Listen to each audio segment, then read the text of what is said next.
അദ്ദേഹം ഈ കഴിഞ്ഞ മെയ് 14-ാം തീയതി അദ്ദേഹം പൗരസ്ത്യ സഭകളുടെ തലവന്മാരുമായി അദ്ദേഹം നടത്തിയ ഒരു കൂടിക്കാഴ്ച. അന്നേരം മാർപ്പാപ്പ പറഞ്ഞ ഒരു കാര്യമുണ്ട്, you are precious in God's eye. സഭയ്ക്ക് നിങ്ങളെ ആവശ്യമുണ്ട്. ഒപ്പം തന്നെ പരമാചാര്യ കാലഘട്ടത്തിൻ്റെ ആദ്യ നാളുകളിൽ തന്നെ പൗരസ്ത്യ സഭയിലെ മേലധ്യക്ഷന്മാരുമായി കൂടിക്കാഴ്ച നടത്താൻ സാധിച്ചതിൽ വലിയൊരു സന്തോഷമുണ്ടെന്ന് അദ്ദേഹം പറയുന്നു. പൗരസ്ത്യ സഭകളുടെ പാരമ്പര്യം കാത്തു സൂക്ഷിക്കേണ്ടതിൻ്റെ ഒരു ആവശ്യകത അദ്ദേഹം ഊന്നി പറയുന്നു. അപ്പോൾ തുടർന്ന് അതിനു മുമ്പും അതിനുശേഷവും മാർപ്പാപ്പ നടത്തിയിട്ടുള്ള പ്രസ്താവനകൾ, അദ്ദേഹത്തിൻ്റെ ഒരു നിലപാടുകൾ അങ്ങേ സംബന്ധിച്ചിടത്തോളം അദ്ദേഹത്തിൻ്റെ പരമാചാര്യ കാലഘട്ടത്തിന് എത്രത്തോളം ഒരു പ്രതീക്ഷ, എത്രത്തോളം ഒരു ശുഭ പ്രതീക്ഷ സമ്മാനിക്കുന്നുണ്ട്? പൊതുവെ യൂറോപ്പിലെ സാഹചര്യങ്ങളൊക്കെ കണ്ട് കത്തോലിക്ക സഭയുടെ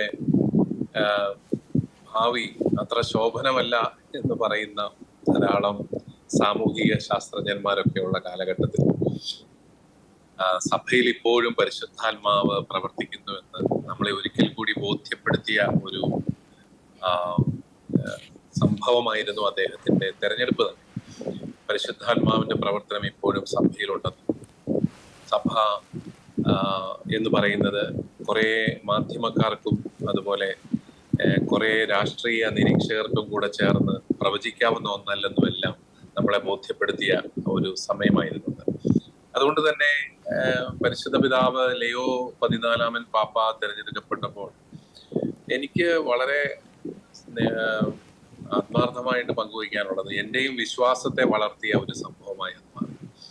കാരണം കൂടെ നടക്കുന്ന ഒരു കർത്താവും കൂടെ ജീവിക്കുന്ന പരിശുദ്ധാത്മാവുമെല്ലാം നമ്മളെ ഒത്തിരിയേറെ ശക്തിപ്പെടുത്തുന്നു. കൂടെ നടന്നുകൊണ്ട് നമ്മളെ ശക്തിപ്പെടുത്തുന്നു. സഭയ്ക്ക് പുതിയ പ്രതീക്ഷകളും പ്രത്യാശകളും നൽകുകയാണ്.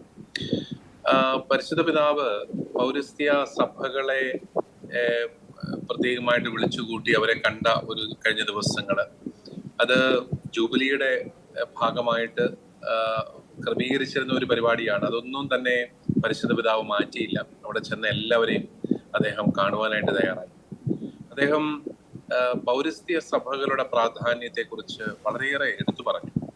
ആ പ്രസംഗത്തിൽ മുഴുവൻ പൗരസ്ത്യ സഭകളുടെ പാരമ്പര്യങ്ങൾ പരിരക്ഷിക്കപ്പെടേണ്ടതിനെ കുറിച്ചും ഒക്കെ പറയുകയുണ്ടായി.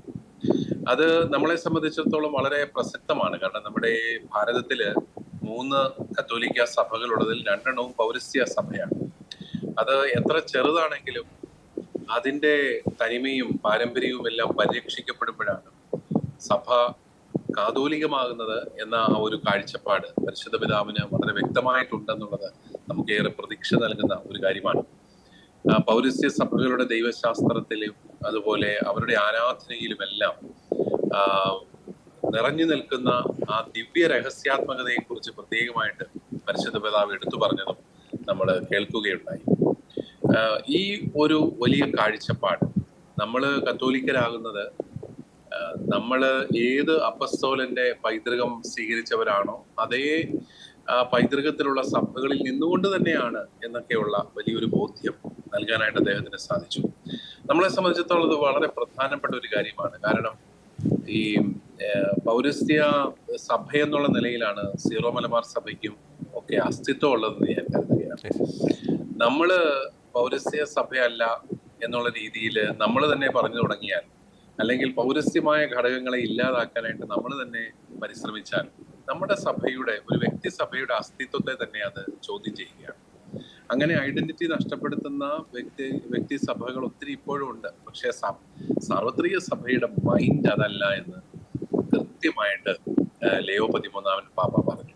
നിങ്ങൾ നിങ്ങളുടെ പാരമ്പര്യങ്ങളും എല്ലാം പരിരക്ഷിക്കണം.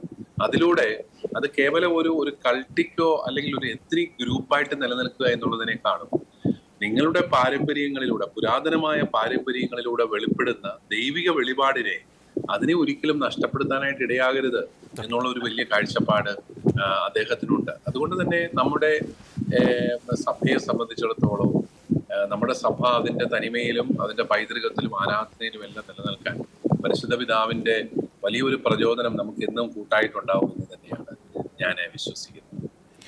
ഒപ്പം മറ്റൊരു കാര്യം പിതാവെ, അദ്ദേഹത്തിൻ്റെ ഒരു മിഷൻ എക്സ്പീരിയൻസ്, പ്രത്യേകിച്ച് പെറു കേന്ദ്രീകരിച്ച് അദ്ദേഹത്തിൻ്റെ വൈദിക ജീവിതത്തിൻ്റെ ആദ്യ കാലഘട്ടത്തിൽ അദ്ദേഹത്തിന് ലഭിച്ച ഒരു മിഷൻ എക്സ്പീരിയൻസ്, പ്രത്യേകിച്ച് ഇടവകൾ കേന്ദ്രീകരിച്ച് അദ്ദേഹം നടത്തിയ ആ ഒരു ശുശ്രൂഷകൾ. അപ്പോൾ അത് പിതാവിൻ്റെ ആ ഒരു ജീവിതത്തിലേക്ക് നാം തിരിഞ്ഞു നോക്കുമ്പോൾ പടിപടിയായി ദൈവം അദ്ദേഹത്തെ ഉയർത്തുകയായിരുന്നു. ഒരു മിഷൻ എക്സ്പീരിയൻസ്, പിന്നീട് ബിഷപ്പാകുന്നു, അതിനുശേഷം ബിഷപ്സിൻ്റെ ഡിക്കാസ്ട്രിയുടെ പ്രീഫെക്റ്റ് ആകുന്നു, കാഡനിലാകുന്നു, പിന്നീട് മാർപ്പാപ്പയാകുന്നു. അപ്പോൾ ലിയോ 14 മാർപ്പാപ്പയുടെ ആ ഒരു ജീവിതത്തിലേക്ക് തിരിഞ്ഞു നോക്കുമ്പോൾ ദൈവം അദ്ദേഹത്തെ അത്ഭുതകരമായി ഈ വലിയൊരു ദൗത്യത്തിന് വേണ്ടി ഒരു ഫോർമേഷൻ സമ്മാനിക്കുകയായിരുന്നു, അല്ലെങ്കിൽ രൂപപ്പെടുത്തുകയായിരുന്നു എന്ന് നമുക്ക് കൃത്യമായും പറയാൻ സാധിക്കില്ലേ?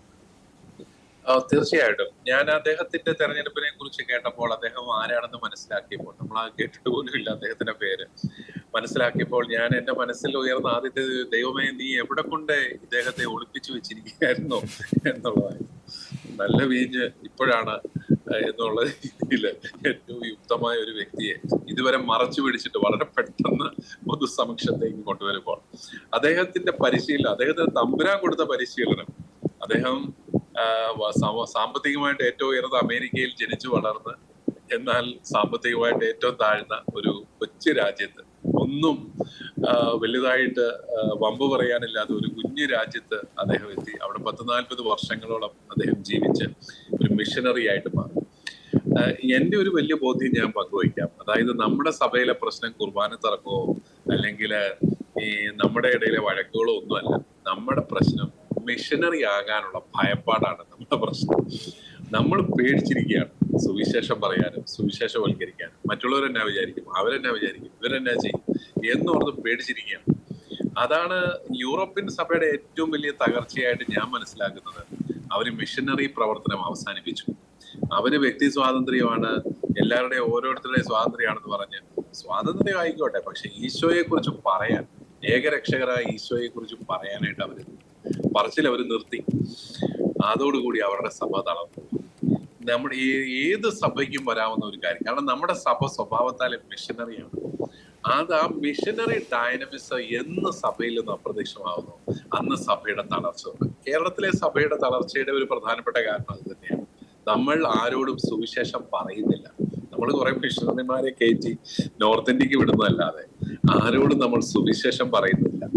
അപ്പോ എനിക്ക് തോന്നുന്നു ഈ പരിശുദ്ധ പിതാവ് അദ്ദേഹത്തിന്റെ ആ മിഷനറി അനുഭവങ്ങളോടുകൂടി സഭയെ കൂടുതൽ മിഷനറി ആക്കാനുള്ള എല്ലാ സാധ്യതകളും ഉണ്ട്. അത് ഒരു വലിയ മുന്നേറ്റമായിരിക്കും സഭയ്ക്ക്. എന്റെ ഒരു വലിയ പ്രതീക്ഷ അതാണ്. അദ്ദേഹത്തിന്റെ അനുഭവങ്ങൾ ഈ സഭയിൽ കുറഞ്ഞുപോയ മിഷനറി ഡൈനമിസത്തെ തിരിച്ചു കൊണ്ടുവരുവാനായിട്ട് അത് ഇടയാക്കും. നമ്മളിങ്ങനെ മെയിൻ്റനൻസ് ചർച്ചയായിട്ട് ഇരുന്നാൽ പോരാ. ഉള്ള ആടുകളെ നോക്കി അവർക്ക് ആവശ്യത്തിൽ കൂടുതൽ ഭക്ഷണവും കൊടുത്ത് അങ്ങനെ ഇരുന്നാൽ പോരാ. നഷ്ടപ്പെട്ടവരെയും ഇതുവരെ എത്താത്തവരെയും എല്ലാം തേടിപ്പോകണം എന്നുള്ളൊരു വലിയ ബോധ്യം നൽകാനായിട്ട് പരിശുദ്ധ പിതാവിന് സാധിക്കും. അത് സഭയുടെ ഉയർത്തെഴുന്നേൽപ്പായിട്ട് മാറുന്നത് തന്നെയാണ് എന്റെ വലിയ ഒരു ബോധ്യം. വിശ്വാസം പ്രഘോഷിക്കുന്നിടത്തെല്ലാം അനേകർ ഈശോയെ തേടി വരുന്നുണ്ട്, പ്രഘോഷിക്കുന്നില്ല എന്നുള്ളതാണ് നമ്മുടെ പ്രശ്നം. വളരെ നന്ദി പിതാവ്. വളരെ വ്യത്യസ്തമായിട്ടുള്ള രീതിയിൽ, പക്ഷേ ഇടുറ്റ രീതിയിൽ തന്നെ അങ്ങയുടെ ആ ഒരു അഭിപ്രായങ്ങൾ പങ്കുവെച്ചതിന്, പ്രത്യേകിച്ച് ആ ഒരു മിഷൻ തീക്ഷ്ണത സഭയിൽ തിരികെ കൊണ്ടുവരേണ്ടതിൻ്റെ ആവശ്യകതയെ പറ്റി അങ്ങ് വളരെ മനോഹരമായിട്ട് പങ്കുവെച്ചു. ഒപ്പം ലിയോ 14 മാർപ്പാപ്പയ്ക്ക് മനോഹരമായിട്ടുള്ള ആശംസകളും അങ്ങ് തത്സമയം തന്നെ ഷെക്കേന ന്യൂസിനോടൊപ്പം ചേർന്ന് അങ്ങ് പങ്കുവെച്ചു. അങ്ങേക്ക് വളരെ നന്ദി പിതാവേ. Thank you.